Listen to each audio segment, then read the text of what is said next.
Welcome to the 30-minute hour. It's the personal development podcast for the seven-figure entrepreneur who's looking to level up and become unstoppable.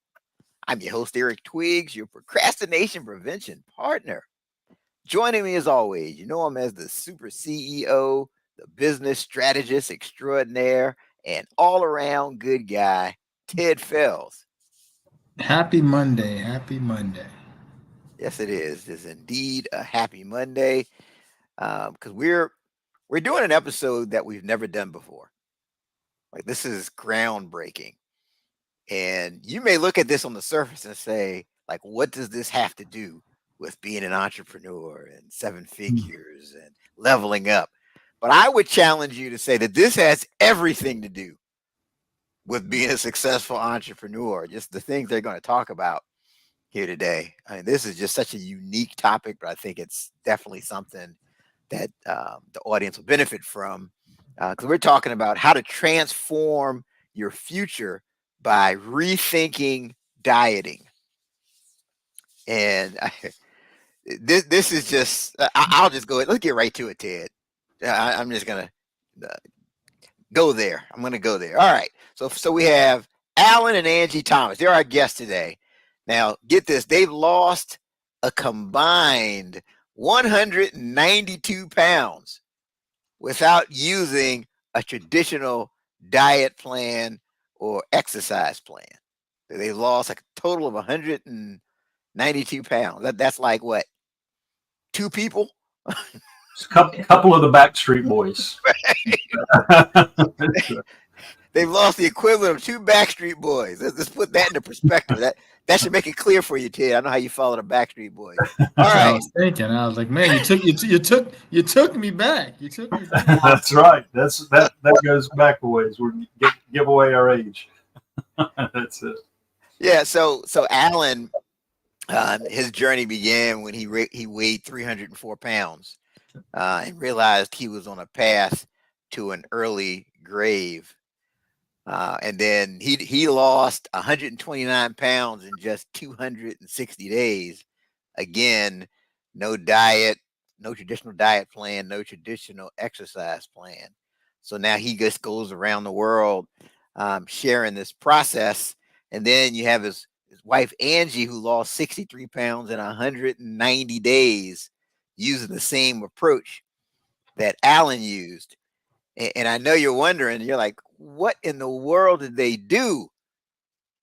Well, I'm going to let them share that with you. So please join me in welcoming to the 30-minute hour, Alan and Angie Thomas. Hi, Eric. Thank you so much. Hey, Eric and Ted. Thanks for having us here. Nice to meet you. Thank you so much. Yeah, thank you. When we first started talking about this episode, I looked at it, the topic, and I'm thinking, okay, well, but then when I started talking to you, you brought out all of these little insights that I had never even thought about. And I said, well, we have to get them in front of our audience because this could literally be life-changing for someone in a lot of different ways. So I'm curious. I mean, can you talk more? Alan, we'll start with you. Talk more about some of the things that motivated you to make this change. Well, it's really, it's a great question. And it was really, you said something, it was 260 days it took me to lose the weight. And that was the time period that I went from 304 to 175, but it was really 35 years in 260 days is really what it took. It was, I was finding out all the ways not to do it for 35 years, but I had teetered in the 280s and 290s for a number of years at 5'11", and that's morbidly obese, by the way. And but that number 3 on March 2nd, 2017, when I stepped on the scale and saw that number 3 at the beginning of the scale, I was standing there, and it was the day after Angie and I celebrated our 31st wedding anniversary. We have 4 children. All of them were grown except for one. We had one that was 15 at the time. And standing there, having been I was in the life insurance business for senior citizens, predominantly burial insurance, and we dealt with what's called the senior market, people 65 years of age and older. And I'd sat in thousands of houses. Angie worked with me. She'd sat in, just countless homes. and we trained agents, and we go in the house with the proverbial Miss Johnson to help her with her insurance. And she and what I thought, standing there on that scale at 304 pounds, more than 100 pounds overweight, I had never met a man that was over six. Now I was 55, but I'd never met a man over 65 that was more than 100 pounds overweight. Now there are a few of them out there. We call those unicorns. I mean, they're very rare, and the reason they're so rare is because the men die. I mean, we're talking about just before we went on air. I mean, it knocks 20 years off their life, and so standing there, it wasn't the fear of dying. It was the fear of that. As y'all can see, I'm married up. I'm married. Well, I kick beyond my coverage, so to speak.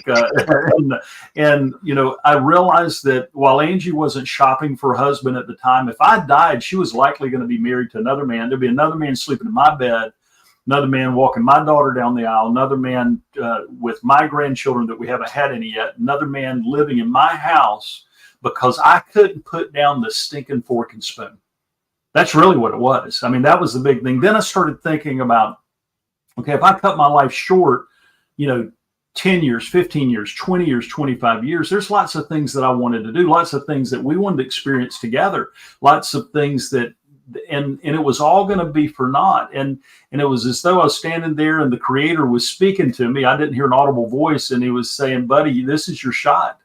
And so I made a decision that day, and 260 days later, the scale read completely different. And it wasn't, did we have to change what we eat? Of course we do. It's like we work with our clients. People come to us all the time. They say, what do we eat? And I ask them all the time, I said, well, first they said, what should we weigh? And I said, well, if the Creator of the universe walked into your home with the version of yourself that you were created to be at your present age, what does that version weigh? And it is so interesting, Eric and Ted. Everybody knows that number. Everybody never ran into a soul that didn't know the number. It might be a 5-pound range or something like that. And I said, okay, so if that Creator walked in, and then you got a call later that night that all of your family had been taken hostage by these evil kidnappers that were going to kill them if you didn't reach that ideal weight, losing 1 pound a week, just 1 pound. And you can't ask a doctor, you can't ask a nutritionist, can't ask a dietitian, can't ask a physical fitness expert. You can't even consult Google, or your poor family and friends who've been taken hostage are going to lose their life. Could you save their life and eat in a way that your doctor would be completely happy with you based on what you already know? Every single man and every single woman we've worked with always answer yes. Yeah. You know what? That's very interesting, because I think we call that raising the mental stakes, right? And I use that scenario with myself. Ted, I've never told you this, right? So there's sometimes I've gotten to a point now where there's certain things, that I need to do. There's 5 critical tasks that I have to do. And I try to take it from an vantage point of, if I don't get this done today, if there's some band of terrorists, they've taken my kids hostage, this and that, and to get them back, I have to get this done. That's the only way. That's the only way I can get them back. And that's literally, it works. I will myself. Yeah. Because we all know what to do. I mean, this is the thing. But what we're doing, and I did this for 35 years. Angie lost her weight in 190 days, but it was really 15 years in 190 days. Our youngest child was 15 years old, and she was still carrying pregnancy weight from that time. Okay. Our daughter was taller than her at that age, and she was still carrying that. And it was, I loved her at her size. But guess what? She still loves me at my size. I still love her at her size now. And so it's so interesting. But people think that you have to create these crazy diets. No, you don't. You have to learn to go the distance. That's the secret right there. And it's just like a business. I mean, you guys work with leadership, you work with the CEOs and getting people to level up in their business. How we do anything is how we do everything. You've heard that over and over, I know, and you'll probably say it. But it's so interesting. We find when people start getting this in order, it's like one of our clients who was in a wheelchair literally because he'd gotten over 400 pounds. He couldn't walk without a wheelchair if he had to go more than 10 feet. He couldn't go to his own mailbox without a wheelchair. And only person we've ever worked with that had never been on a diet in their life. Most people have been on enough diets they can write their own book, and so, but this individual, Sean, he said, Alan, but because I tell everybody, I said, we're not going to tell you what to eat, we're not going to tell you what exercise to do, because if we do, it'll be wrong. We want you to become the expert on yourself. And he said, but what am I going to eat? And I gave him that same scenario. It was the first person I ever did that with. And it was so funny. I remember like it was yesterday. This has been years ago. And I said, what would you do to save your own family, your wife and 2 daughters? And he said, I know what I'll do. I'll eat less. I said, that's where you start. Now that's where he started. That led to him releasing almost 200 pounds. I mean, it was right about 170 pounds that he lost total. And what's interesting with that is not that the weight came up. What's interesting is, guess what happened with his wife? His wife lost 100 pounds. We never talked to his wife. His wife lost 100 pounds.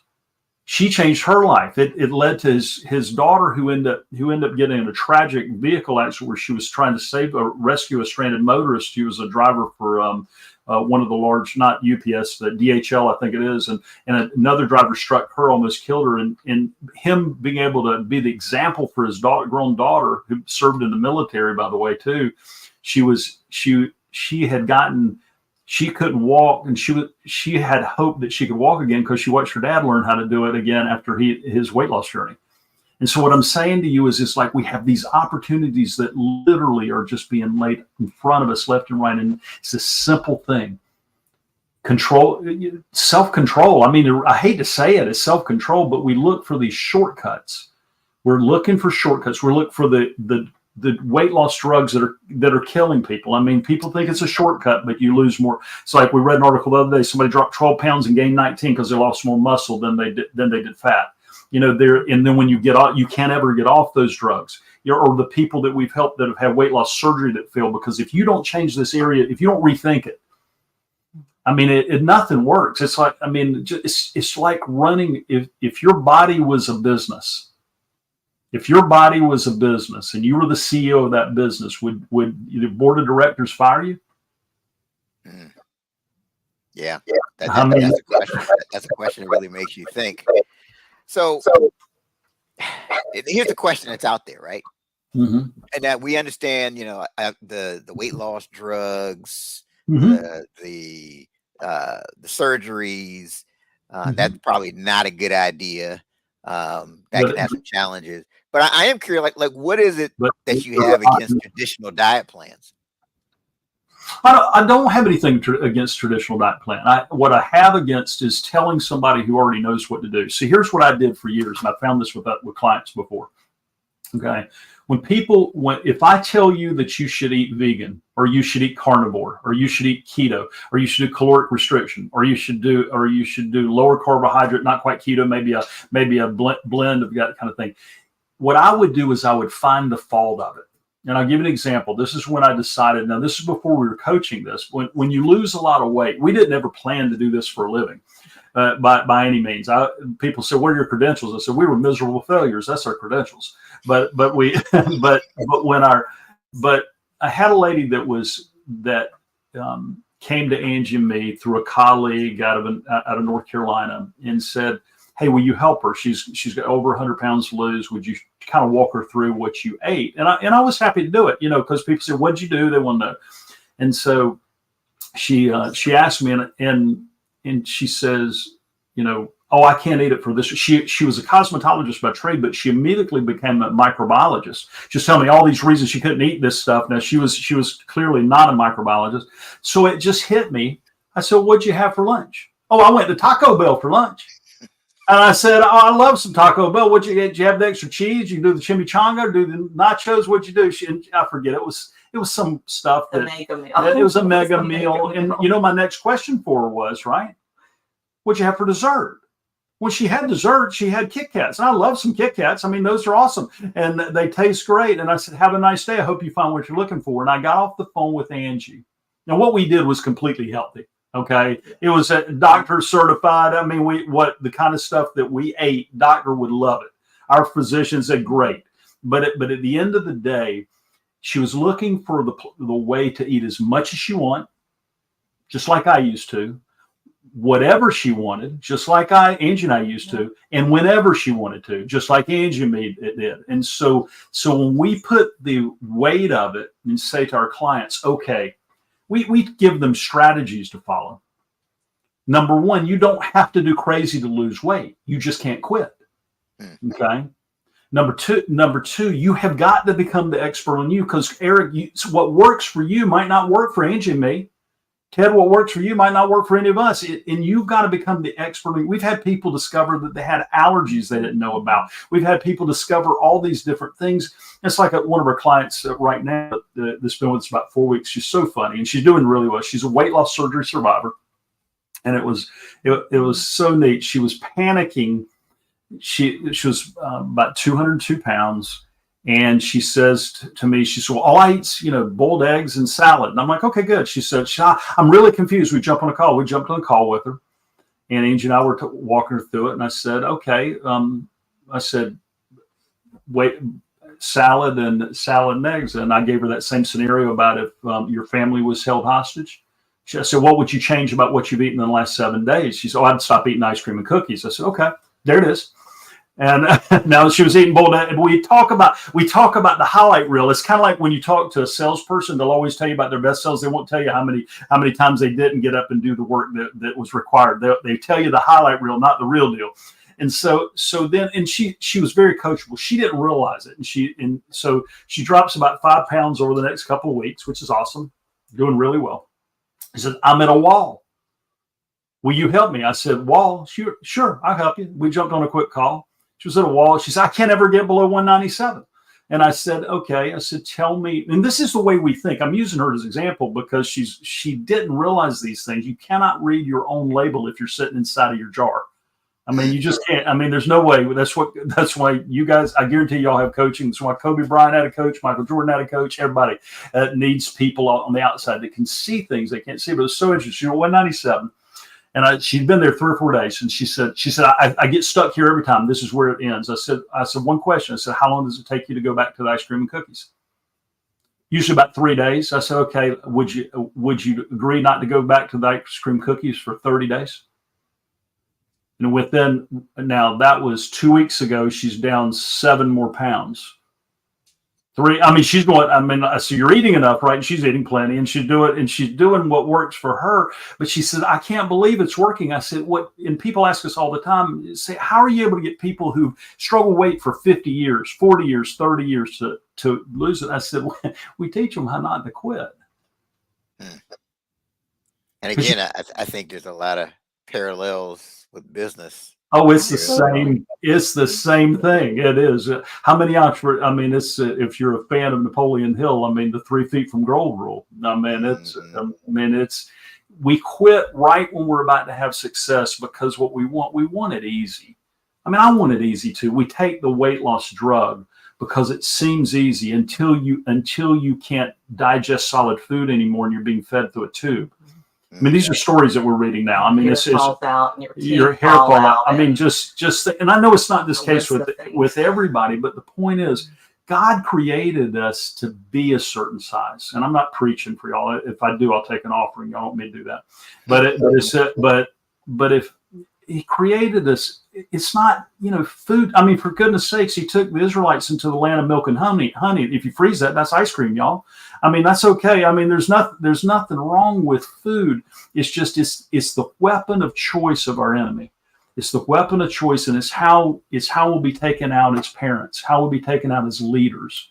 And you look around, when you see a leader that's morbidly obese, if he or she's still alive, they're always have doubt cast on them because they lack self-control in at least one area. And we're in a culture that's saying, oh, it's okay to be, you can't shame people. I don't shame people because I know what it's like sitting between those elbows and wondering what people are thinking of you. You're your own worst enemy anyway. But here's the thing, we got to be honest with people. You do. And it's the simplest thing. It's kind of like budgeting. It's sort of like, you think, if y'all know who Dave Ramsey is. Dave Ramsey tells people to earn more than they spend and they will be okay. That's concept. Guess what? It's about that simple in weight loss. The trick is going the distance. The trick is figuring out, and we tell clients, years ago, I had a client named Chris, he thought I was going to be like I was the food police or something. And he came to call the day, 2 days after Easter, or a day after Easter. He said, you know, and he was kind of confessing to me. He said, you know what I had for breakfast? I said, no, what'd you have, Chris? He said, I had apple pie. And I said, you figured it out, didn't you? And he said, you're not mad? I said, heck no, I'm not mad if you figured it out in a way and you still can have that pie once in a while and win at it. And he said, I did all this math and did all the work that we trained our clients to do, how they figure it out. And he said, I knew I couldn't eat it on Easter Sunday because it would kind of throw me out of whack, but I could have maybe half a slice tomorrow. And that's what he did. I said, I love apple pie, man. Have some. I said, that's awesome. But you can't, the problem is it's like this. And again, I know this isn't I don't use this as a spiritual form, but in our culture, in most any church in America, if you walk in and you have alcohol in your breath, you're not drunk, you have alcohol in your breath. In most churches, especially Protestant churches, non-denominational, evangelical, Baptist, whatever, you're going to get, if you're in leadership, you're going to be asked to step down, go in an intervention program. You're definitely not going to be in leadership anymore for a while.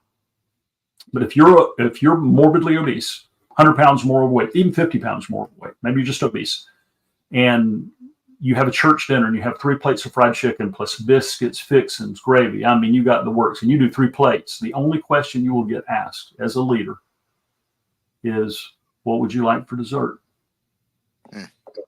Yeah. We got it messed up, guys. This is the drug of choice for our culture right now. Yeah, I'm glad we're addressing this now. So Alan, the people want to know, right? Mm-hmm. So you step on a scale, you see you're 304 pounds. You say, Mm-hmm. that's it. I'm going to make this change, and I'm not Mm-hmm. going to use a traditional diet or exercise plan. I'm not doing keto, Jenny Craig, none of that stuff. Kind of walk us through, like what exactly did you do step by step to lose this weight? Well, number one, weight loss does not begin with a diet. It doesn't begin with exercise plan. It begins with what I covered earlier. It begins with, why in the heck are you doing it? Why are you doing it? I mean, it's like a business. I mean, why are you starting a business? You don't just start it. You got to have a reason. So I had a great reason. She's sitting beside me. My kids, that was a great reason. My future was a great reason. Second thing is I had to decide what I really wanted. For the first time in my life, I had to decide what I really wanted. My whole life, I just wanted to lose some freaking weight. Well, that's a pound, 2 pounds. No, I need to decide what I really, really, really wanted. Okay. And I really wanted to be 129 pounds lighter. Okay. And now that sounded like a stretch. Okay. That was it. So I got super clear on the outcome before I started. Okay. Then I sat down and started doing math, because it's a math equation. Even though I didn't know some of the terminology that I learned later that I used. Actually, one of our friends who's a fitness trainer to the stars, I used to call him, I have called myself his only weight loss failure ever, because he's trained people like Tom Hanks, Demi Moore, Billy Crystal back in the late 90s and early 2000s. He did movie studio, fitness studios. He was first guy to do that. But at any rate, I learned what I did afterwards. But I calculated based on what I saw other people doing. And I said, if I do kind of what they do, then I should get a similar outcome. And so I set a target date in the future. So because just like, a lot of motivational people talk about it, that if a dream without a deadline is just a dream. You got to have a deadline on it. And I put a deadline on it. I said I need to be November 22nd. This is back in March of 2017. And then I decided to get crazy accountable to the point where I couldn't escape it. Because see, Biggest Loser wasn't going to invite me on their program.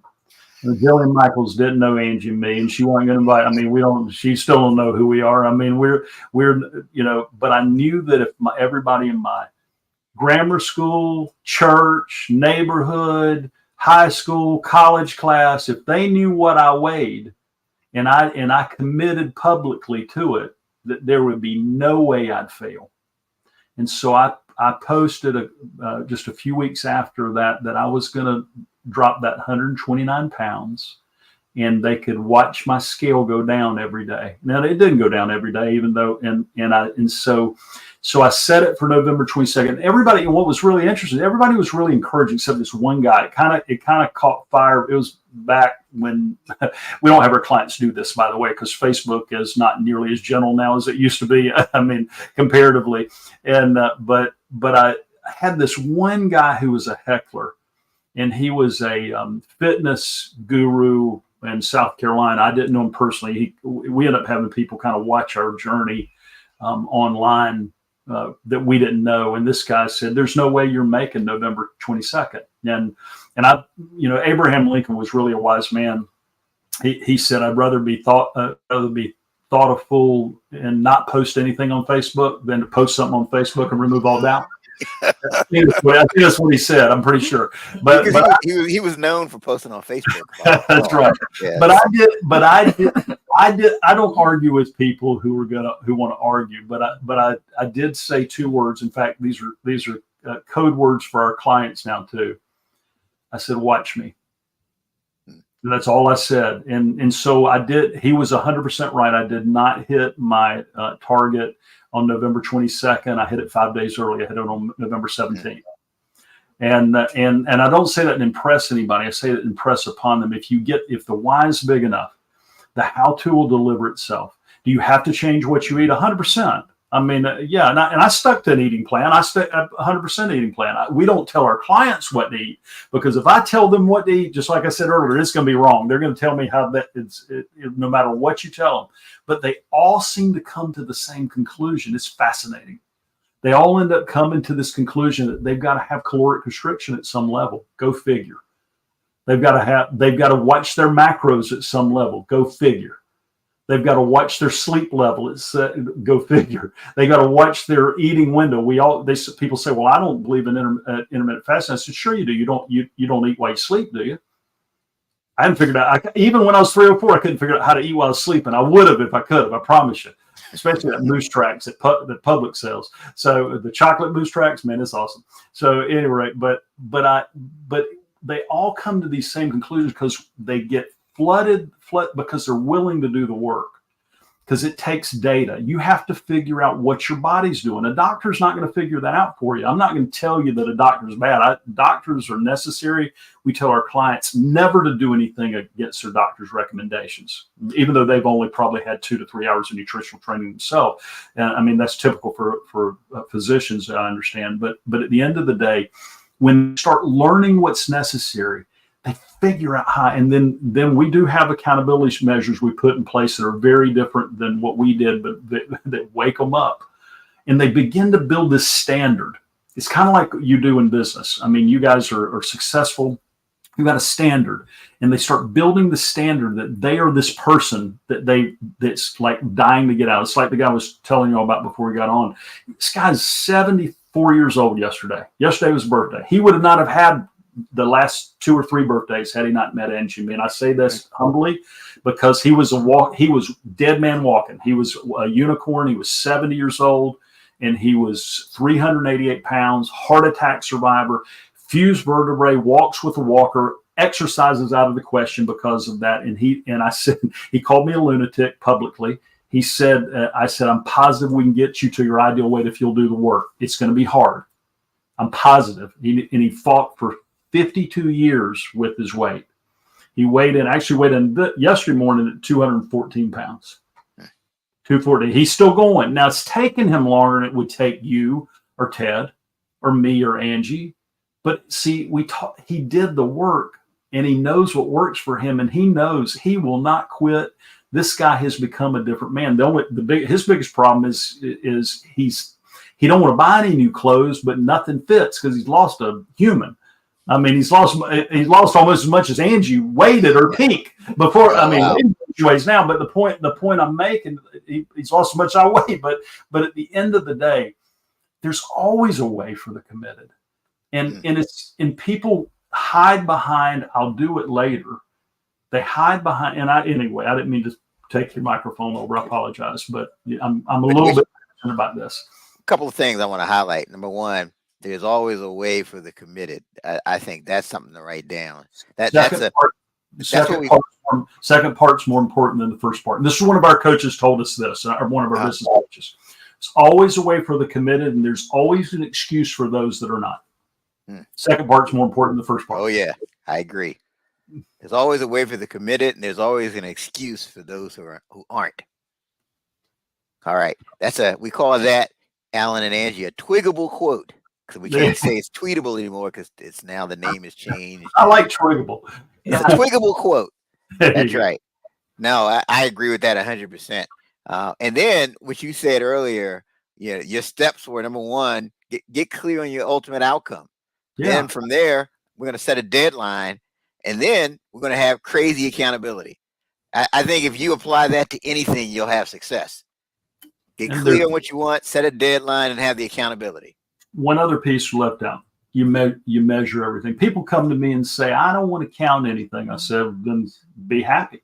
I said, they don't want to do the work. They want it just to be easy. I said, well, you might want to take a weight loss pill. If it doesn't kill you, it probably will lose weight. But at the end of the day, you've got to be willing to do that work. And it's mental work. Because when you get, so funny, a pastor that dropped 90 pounds with us, he actually jumped out of an airplane at 18,000 feet when he released his 90 pounds. That is not required, by the way. That is not, but it was pretty cool. He's got a cool video online of him doing that when he's screaming that he dropped the weight on his 50th birthday, he jumped out of an airplane. But it was so interesting. When he understood our methodology around the nutrition side, because we give people a strategy. We just don't tell them, well, we're not nutritionists or dietitians.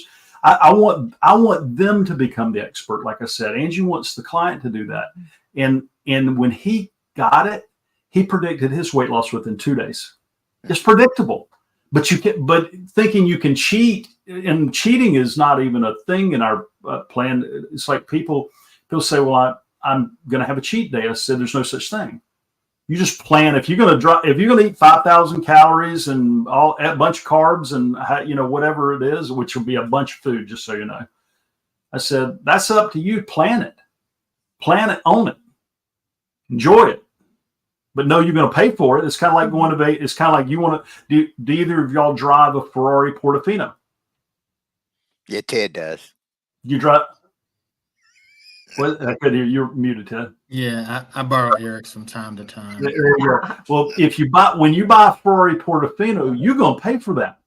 It's going to be 350 plus. That's the low end Ferraris, just so you know. Angie, we test drove one recently. Angie drove way faster than me. Allegedly, she went over the speed limit, but there's no evidence of that. Allegedly. But the point is, it's no different with your nutrition and your exercise. We cycled 41 miles a couple of days ago. 41 miles. And now I'm not saying this to impress y'all. I'm saying it because I'll be 63 in a month. I'm in better shape than I've been in my entire life. Not because I'm an exercise freak. I don't want to get out of bed and go, but I got to keep up with her. Man, the guys are always checking her out and they're saying, how'd you get her? And all this stuff. So I got to at least be able to keep up with her so they know I'm. We love riding together. And so we cycle, we do those things out of choice. But it allows us some indiscretions because we have people that can't exercise. They can still lose weight. There's no excuse. So this is great. I am curious too, though. So now you've lost this weight. Mm-hmm. How did the weight loss change or impact your business performance? Because you were selling life insurance. You're in business. Yeah. How did that impact you? Well, it was interesting. The life insurance, I loved the business, but I'd always wanted to coach. Okay, I'd wanted to be a business coach, and our mentor for almost 20 years. He passed away recently from pancreatic cancer. He's got by the name of Dan Miller. He had a business called. He coached us from our retail business that we sold years ago, and other things. And he told me, he said, Alan, I don't know why you want to do this business coaching thing. Because I was I stepped out in the business coaching arena, started doing some, because I knew business. I'd been sales coaching, done all these things. He said, I don't know why you're doing this. He said, why don't you weight loss coach?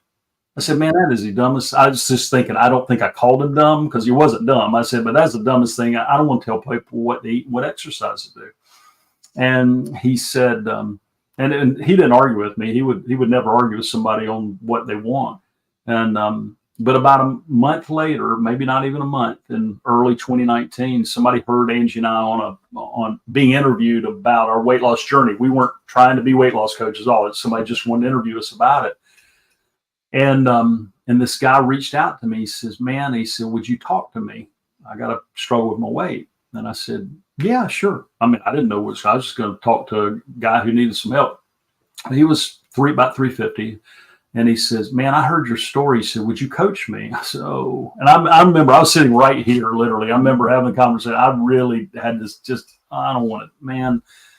I don't think you want me to coach. I was trying to talk him out of it. I was, because I didn't think I wanted to do it, because all I could think of was nutritional strategy and exercise strategy. So, and I said to him, I said, "Man, I said, I'll coach you, but I will never tell you what to eat or what exercise to do."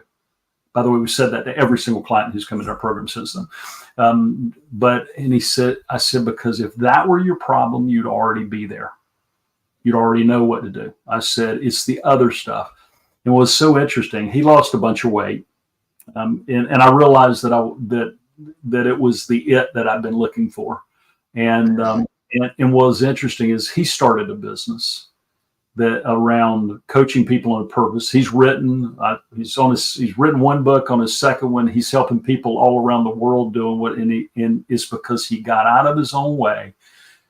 He was in a prison that he'd been locked in, where the door was already unlocked.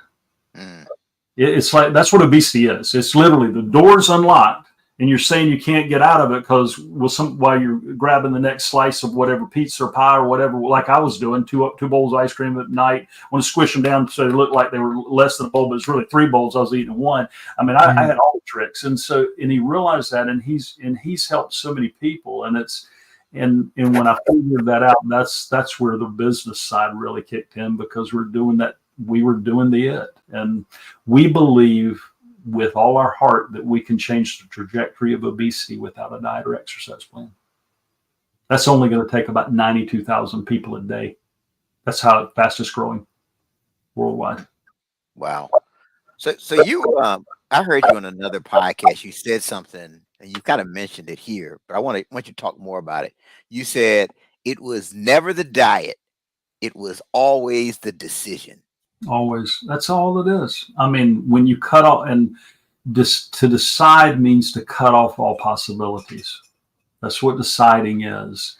It's like when Angie and I got married, at the altar, I told her, I said, "If you want to get rid of me, you better buy a gun." Now, if she starts shopping for the firearm store, I'll know what's coming. But she didn't know one to my knowledge. But at any rate, because we made a decision. She didn't really like the idea of me dating around, and I didn't like the idea of her dating around. That's not our marriage covenant. Okay, we don't do that. Okay, and I mean, those are decisions. We make decisions. We don't steal from people. I mean, think about this. Think about little things that we don't do. Things. We make those decisions every single day. But obesity, eating. It's like I had a lady one time that asked me, I lost the weight, and I told her a little bit about this before we started coaching it. And she was an insurance client, and she said, "Oh no, I got to have it." Now she was about 400 pounds with oxygen, type 2 diabetes, could barely get out of a chair. And she was eating Pringles while I was talking to her. Gotta love them Pringles. But she says to me, she said, "Oh, I couldn't do that. I got to have my sandwich." And so we will literally choose our death over the next bite of something. And it's not just your physical death you're dying, it's the death that we're dying of what's possible for us. Because when we see people getting their life back, we see that those decisions that people make, we see people getting married who weren't even looking. Drop 90 pounds, all of a sudden, this is a younger client, not the pastor. We see the pastor, his church is growing more now. He's doing things, he's stepping out, because we hide in shame, even though it's culturally fine to be morbidly obese. Our culture is morbidly obese, but we hide in shame. Go ahead. No, I was just thinking, that's what I wanted to say, is that our society has made it acceptable to be obese, to be overweight, to be morbidly obese, because we're so afraid. We don't want to hurt someone's feelings. There's no, certainly, and we don't want to embarrass or hurt people. But sometimes you have to call the truth out in love. because either you call it out to those you love because you care about them, or you risk them not being there with you. Yeah. Like I went to bed every night, Eric and Ted, before Alan began this journey, wondering if my husband would wake up the next morning. That last kiss at night, it was always in my mind, is this the last? And that is no lie, and that's no joke. There are children, like our teenage children and young adults, were worried about their father. You know, certainly his mother. I mean, there are others close to you. The only one who said anything was my mom, but Well, she said plenty. Well, God rest her soul. right. I didn't want to be the nagging wife. I knew I had tried to help over the years, myself and Alan, with making the right foods, but it was his decision. His Until the individual makes. decision. But here's what's interesting too. Do you think it's coincidence that Angie dropped 63 pounds in 190 days when I went on my weight loss journey? Okay. We talk to people all the time. They say, well, and when people reach out to us, it's always really seeing if we're a fit to work with them, because we're not for everybody. I mean, if they're not ready, we don't.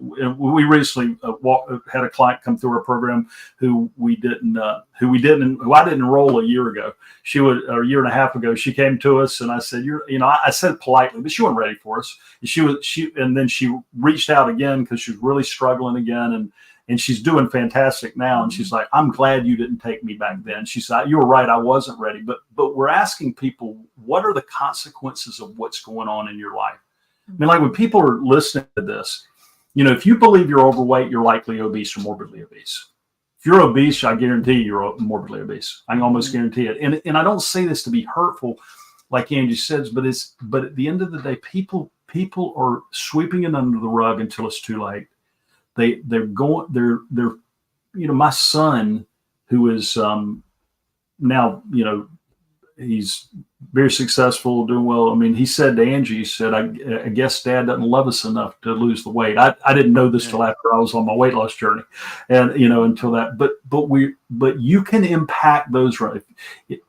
If the leader is the one who will go out first. Whether it's the man, the woman, if you're in an office, you want to inspire your people in your office, change your weight. If you get in shape, you can't hide that junk. So you can hide if you drink too much. You can hide if you fool around most of the time. You can hide if you gamble. You can hide anything you can think of, but you can't hide the weight. And it's just like one of our clients who worked for a major hotel chain. He calls us up, and we ask all our clients to please let us know when they have these things happen that have nothing to do with health, but your weight loss journey caused it, because that's the stuff we really do it for. And he calls us up. He calls me. He says, "Al, I'm in New York." He said, "I just won the International Sales Award for my hotel chain." Now, this is a 40,000 employee chain. This is a big deal. He said, the CEO was just talking about you and Angie and me. I said, well, I don't think Angie knows him. Angie might know him. I don't know him. And I said, for sure. And I said, what? I said, wait a minute. I said, when did you go in the sales department? You've been in operations for over a decade. He said, that's the point. He said, I'm not in sales. I'm in operations, but my weight loss journey led to so much change that it drew in some people from outside who ended up doing one of the biggest hotel deals we've ever had in our chain's history. And it happened because of me in my weight loss journey. Him and his weight loss journey. And I said, so impact. You want to have impact? Do the simple. Yeah, I would just like go ahead, Angie. Think about, for folks to think about who they're staying obese, morbidly obese, who it benefits. It's not benefiting themselves or their family. It's benefiting the doctors, the pharmaceutical companies. It's benefiting the hospitals and all of those people that are earning off of their obesity, because it is costing them. And if hasn't cost them yet in any ways, physically and financially, it is costing them, and it will. And it's costing them in their relationships, whether it's with their spouse.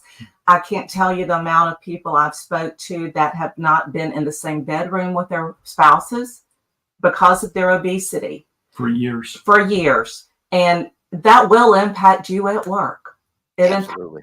that your first relationship, that impacts every area. Mm-hmm. And it certainly causes an impact with your children, whether they're still at home or whether they're not. Mm-hmm. They can sense, their parents. And so just think about who's really benefiting from you staying in this position of obesity. And if you use the excuse that my spouse or my significant other loves me the size I am, well, I will take money on your significant other loving you at the size you're supposed to be. So let me ask this though, Alan and Angie. I hear this. I think most people, that are dealing with weight challenges, Mm-hmm. I think they know it. Oh, they all know. Oh, yeah, I knew it. I'm telling you. They know it. They know they don't feel the greatest. They know, they know it's a health concern and all of that. And that, if they go to the doctors tell them all that kind of stuff. They know it.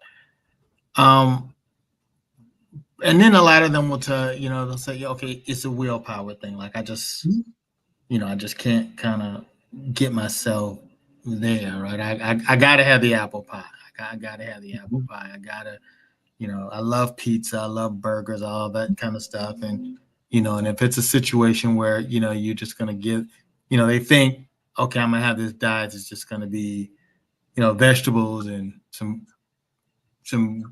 lean chicken and fish, and that's just it, right? I'm not gonna be able to have any fun. I'm not gonna be able to go to, events and all that kind of stuff.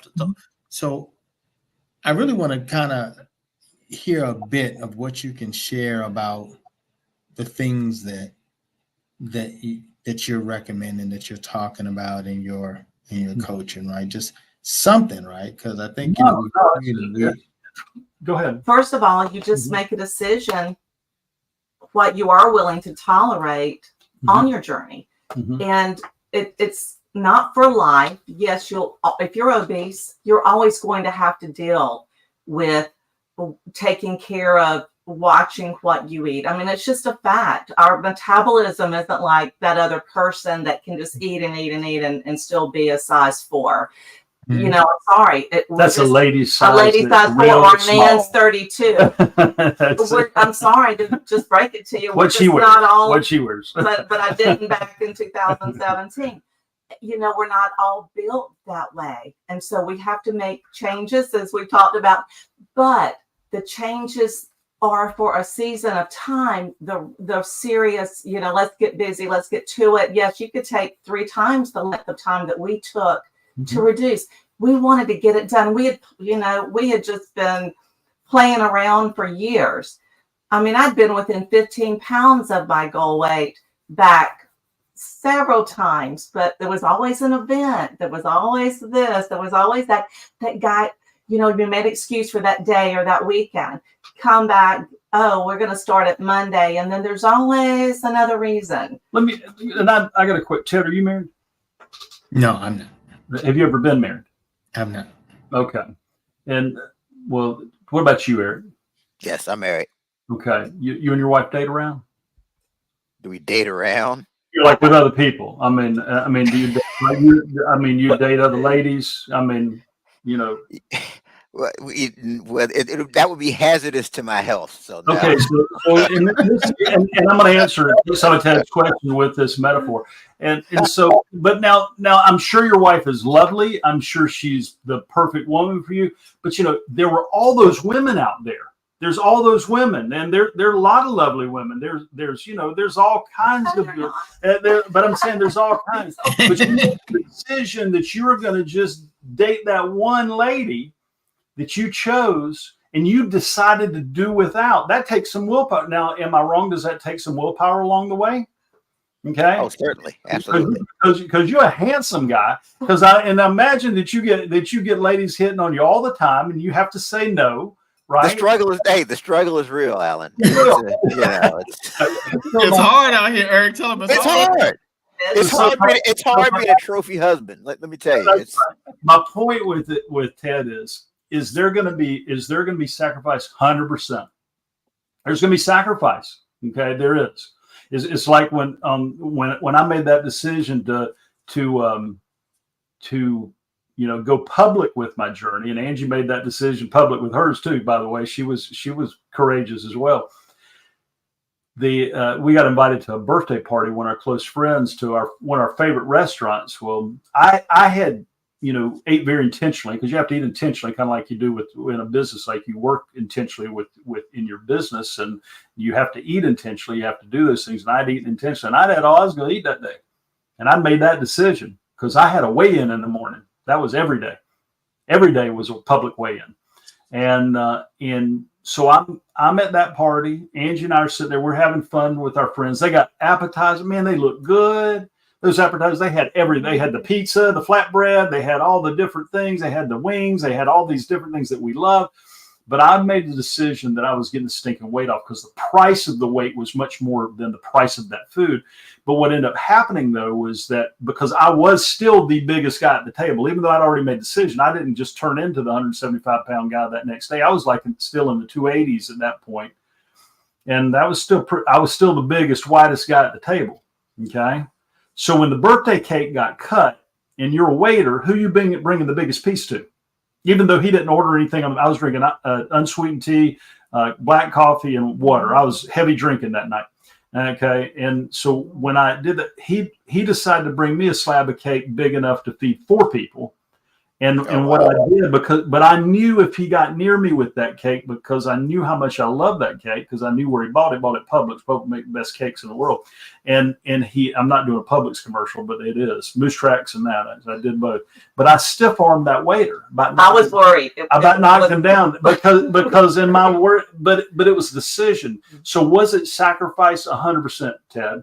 Okay, but the sacrifice of me standing there in front of Jesus, I'm a Jesus follower, Angie and I are, and I'm not preaching to people, and me standing in front of Jesus and say, hey, that guy Joe's going to marry Angie.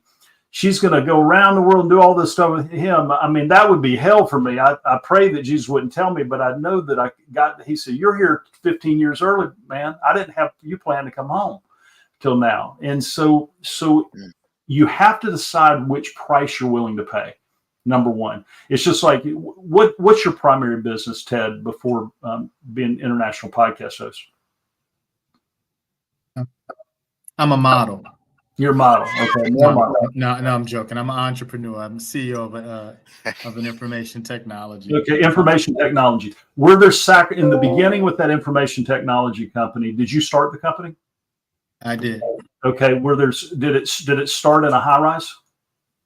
It started in a high rise. High rise, like big, like these big offices, like $500 square foot. It's not even a high rise now. I mean, it's so. Just, but yeah, but where there's sacrifice. I mean, where there's sacrifice beginning and now.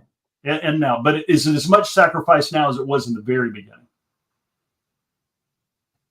Yeah, I mean, I just think it's always sacrifice but when you're an entrepreneur. So I mean, it gets. I guess you learn as you go, and you do some things differently. But I do think that it sure would be a lot easier just working for someone, right? Yeah, so you go to that job, and then you find out you're making his Ferrari payment instead of your own. So, but the point I make with this is there's sacrifice in anything good. So is there sacrifice on the journey? Yes.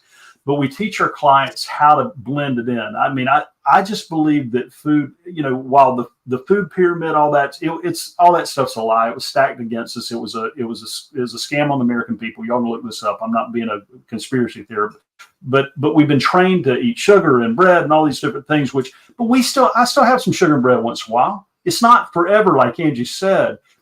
But you make a decision, and when you learn what your body burns.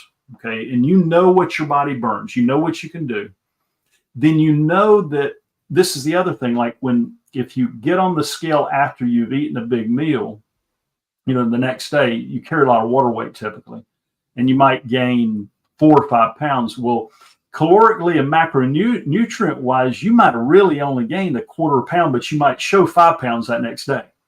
Okay. So what I did as an obese person, and Angie did as somebody who was knocking on obesity's door, is we would see that large number on the scale and we say, we can't lose weight. Will somebody please pass the pizza? We go into the defeat mode. So we justify eating more because we can't lose the weight anyway. So instead of saying, okay, I didn't really gain, but maybe a quarter pound. It's going to come. It's going to show up in 3 or 4 days. I've just got to work my plan to go the distance the way I know I can go. Because people, when they figure this out, it's the most powerful thing in the world. See, the diet industry will, because and I think they're well-meaning. It's a $70 billion industry that's grown to $92 billion in the last 4 years. So is it working? Look, American people are growing, obesity rates growing off the chart worldwide, not just in America. But what ends up happening is they take away the responsibility of the person to make the decision. All these points and the different things and that they say, we're going to figure it all out for you, make it easy, because that sells. Okay. We say opposite. We say, no, Ted, or Eric or whoever, Joe or Sally, you have to figure it out. We're going to show you how to figure it out. And then you're going to figure out what works for you so that you have certainty. And then you will never need another diet as long as you live. Will you eat pizza again? Will you eat some cake again? Will you eat some? Heck yeah. Enjoy it. And you'll learn how to enjoy it. So it's not forever, but there's nobody that struggles with their weight today, just like Angie said, that it's going to all of a sudden be like we had this friend Mac that was at our wedding, 38 years ago now. Man, that cat could eat 3 dozen Krispy Kreme donuts and he'd lose weight. I mean, he was just that guy. He was 120 pounds soaking wet. The people that we work with, the Angie and me and most of America, it's not that way. They're not gonna be able to eat as much as they want, whenever they want, and whatever they want, and that stinks. I mean, it's just like, do either of y'all make more than Elon Musk? Either of y'all? I haven't checked my bank account today. Not yet. The word is not yet. Not yet. Not yet. And so my point is, you probably still have to watch your money and make it behave. You're going to have to do the same thing with what you're eating. And then exercise. It's like, I got injured the other day. Okay, I was actually hit by a truck on my bicycle, so I'm injured. I'm having to. I mean, I survived it, thank God. But the point I make, it was scary. The point I make with all this, not to get y'all to feel sorry for me, to understand, I have to make some decisions differently because I'm not burning off the calories right now at the same rate and the macros, and so I have to decide differently. I know what my body is going to do, but when you learn it and you know it, man, Ted, it's power. I mean, this is power. It's like one of our clients, she's a PhD in veterinary science. This woman is brilliant. I mean, she's smart and she struggled with obesity. And when she started her journey with us in our Rethink Dieting process, 4 weeks in, now she still had a lot of weight to lose. Okay. She still had a lot of weight to lose. She said, Alan and Angie, I got on the plane yesterday. She flew all over the country. Every time she got on a plane and had to put that seatbelt extender like I used to have to use. I used to have to use that thing, man. That is like the walk of shame of the steward or stewardess. When you push that button, I mean, we literally had clients who will borrow them from, in fact, she did that. She allegedly borrowed one from an airline that I hope she's getting back now, so she didn't have to do that. But she said every time she went to put it on, she had to push back the tears. Push them back. And it was so interesting. She figured out her formula and she got on that plane. She still needed that extender. She said, but you know something, Alan, Nancy? I didn't have any tears to push back. I said, I'm beating this thing for the first time in my life. And when you get that kind of power, it's kind of like when you get that first client as you're in your business and oh my gosh, this software business or this technology, whatever it is, technology, it works and I can do this 100 more times. You figure it out and then you get hope again. And so what I want people to hear is not what you're going to miss, it's what you're going to gain. Yeah, that's a good point. Really focusing on the gain. A lot of times when people think about making that sacrifice, always what am I losing? But what is it that you're gaining? And it boils down to the decision. So right now we're at the final segment of the show. It's called Write This Down. This is Ted's favorite part. This is where we each go around and we give at least one takeaway from today's episode to help the people to level up. They can write it down so they can level up. So Alan and Angie, the floor is yours. What do the people need to write down from today's episode? You started me too. Go ahead. What I want you to write down is the version of yourself that you were always created to be. Spend a minute and think about that version. Spend a minute and think about what it's going to be like at that weight. what's going to change in your life. Not just how, sure, all your labs are going to look good and your doctor, you're going to actually look forward to going to the doctor, but I want you to think about the future. And I want you to realize that it's 100% possible. I don't care how hopeless your situation is. I don't care how many things have not worked for you. I really don't, because there's always a way. And if people can hear this one thing, is to have hope. Because I want them to have hope, because if I can do it and Angie can do it, because I was the worst of the worst. Brother, I would go eat a Japanese steakhouse meal, and I'd stop at McDonald's and get a hamburger, because those MSGs made me hungry after I ate that Japanese steak, big old triple combination meal at that. And I mean, I would sneak ice cream. She fixed me food to eat when I was out working in the insurance field, and I'd stop and they'd have candy bars at the gas station, so I'd get me one. Oh, they got king size too. Oh man, the king size are buy one get one free, and I'd have to eat them before I got home, because I didn't want her to know that she did all that trouble to fix all that doc food for me, and I ate 2 king size payday candy bars, by the way. And so I've done it all. And I want to tell them, if we can do it, you can do it. Be hopeful, but focus on what you freaking want. Stop letting the world tell you it's impossible without a drug, without a surgery, without some kind of crazy, insane, never eat diet plan. It's 100% possible. Suffering is optional. It really is. That's a long thing right now. I would say if you're struggling with your weight, any level, overweight, morbidly obese, whatever it is, you are worth it. God, we've got a saying, God doesn't make junk, and he didn't start with you. And do it for you, but know that you'll be affecting the people that love you, maybe just your neighbor that watches and makes a decision in their own life, maybe not even weight related. And I know we've discussed this earlier, but there are so many ripple effects from in your environment that you may not ever even know who you're affecting. But do it for you. You're absolutely worth it. It is worth the time that it takes. It may seem, if you need to lose 100 pounds, yes, it's not going to be overnight. But guess what? You probably are like most people, struggling your 20 years, 30 years, 40 years.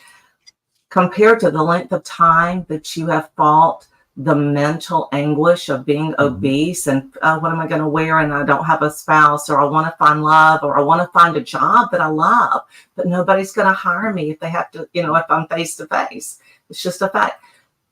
Do it. It's just a speck of time compared to all the time you've wasted and all the pain that you've been in. So you are absolutely worth it. Write that down. We give long write down. Then we'll want to record it. Save you are worth it. 3 words. You are worth it. That's right. You are worth it. There you go.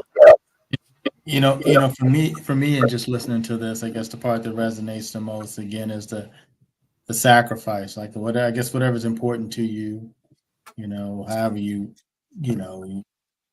yourself or whatever that is important to you, you'll sacrifice. So as you talked about business, there's a sacrifice, right? There's many a day that I could would have been great to go home early. Weekends, you're not doing work. You sacrifice all that as an entrepreneur, right? And then you start thinking about a weight loss journey, right? Like, it's interesting. A lot of times when you see certain foods and things, it's really mental. Like your mind says, I want that. You're really hungry, so if you just eat some of the other stuff, the good stuff, you'll find out a majority of the times you'll be okay. But when you're in front of Wendy's, right? Eric, you want that double, right? When you're in front of that pizza place.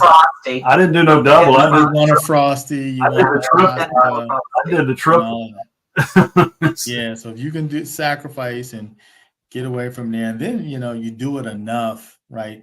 As far as from an entrepreneur, you get used to it. It doesn't seem like work. Yeah. It doesn't seem like work to you anymore. And people are like, you're always working. I'm like, well, really, I'm I'm really not. Like, I'm doing something I love doing. So it's like when you're sacrificing on the food, it gets to a point that you get used to ordering that way and making those type.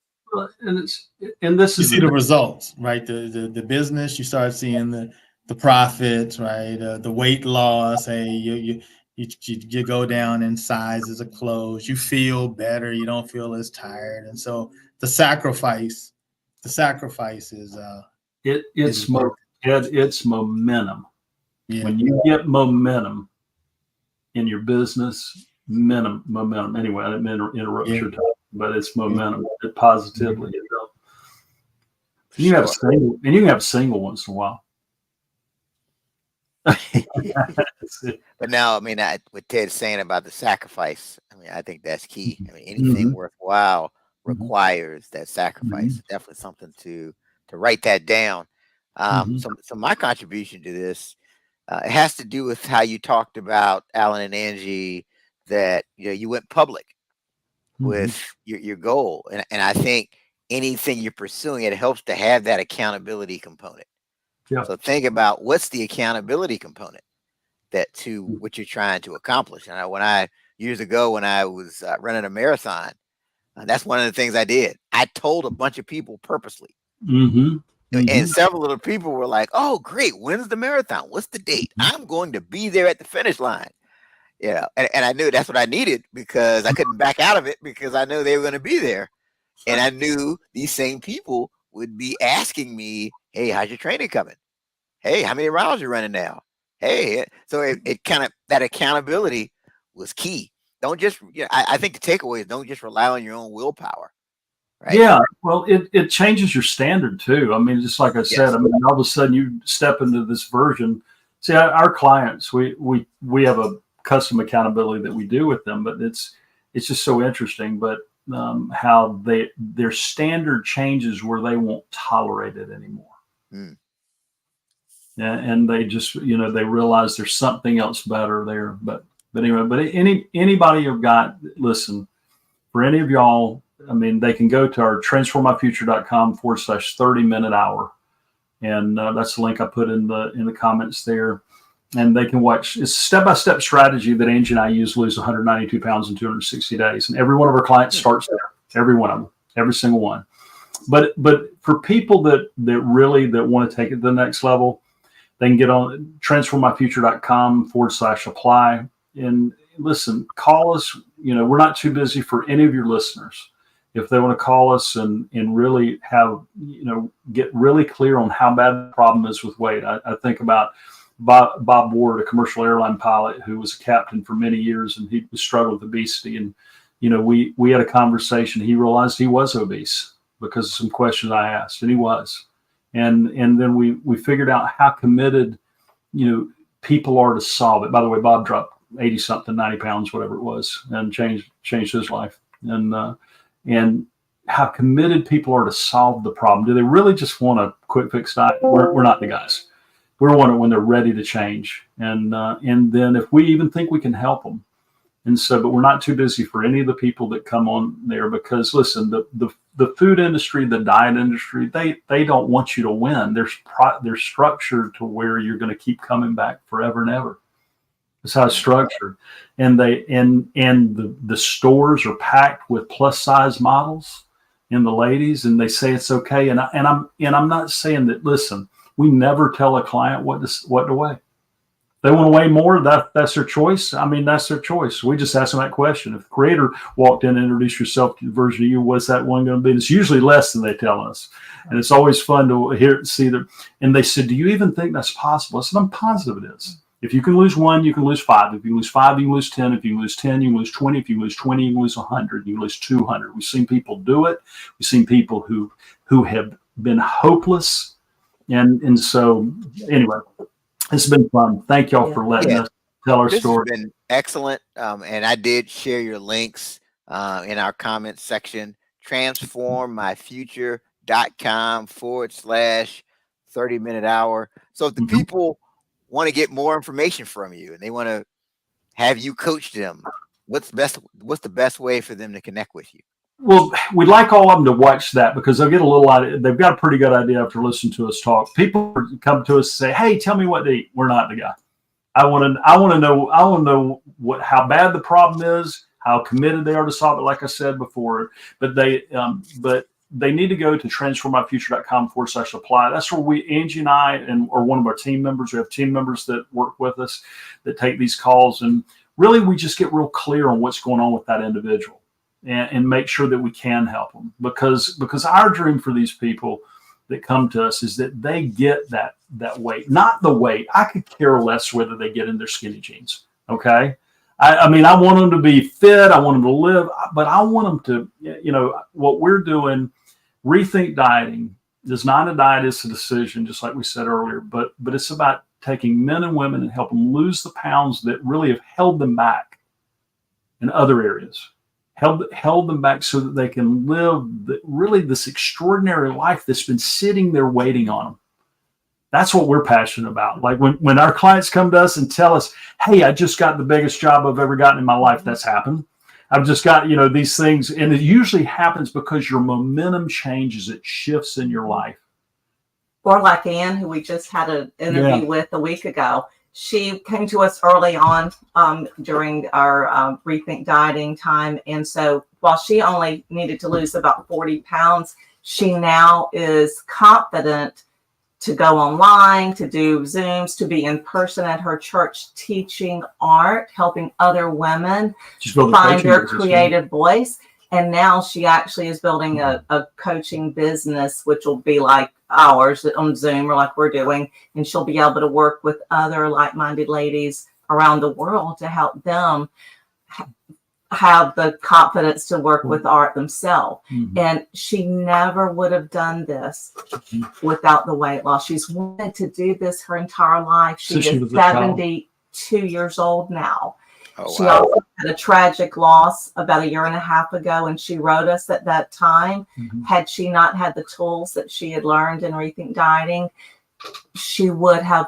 She said, "I had a few bouts of ice cream eating, but I knew that I could not go back to where I used to be. I was not that person, and the person she lost would not have wanted her to eat her sorrow." And she caught herself. It gives me chills thinking about that. Listen, guys, this weight loss journey, it's a mind game. It is 99% mental and it's 1% strategy. It really is. The strategies like most things. Yeah, I mean it is. But anyway, thank y'all so much for having us. This has been a blast. Bless y'all. Yep. Thank you, Alan and Angie Thomas, for sharing what you shared. Those of you watching and listening, don't forget to share the show. Share the show. Right. Share the show. And don't forget, you can listen to this episode and the other episodes on Apple Podcasts, Spotify, all the podcasting platforms. Make sure you subscribe so that way you never miss a future episode. That's our time for this week on the 30 Minute Hour podcast. And until next time, have a great one.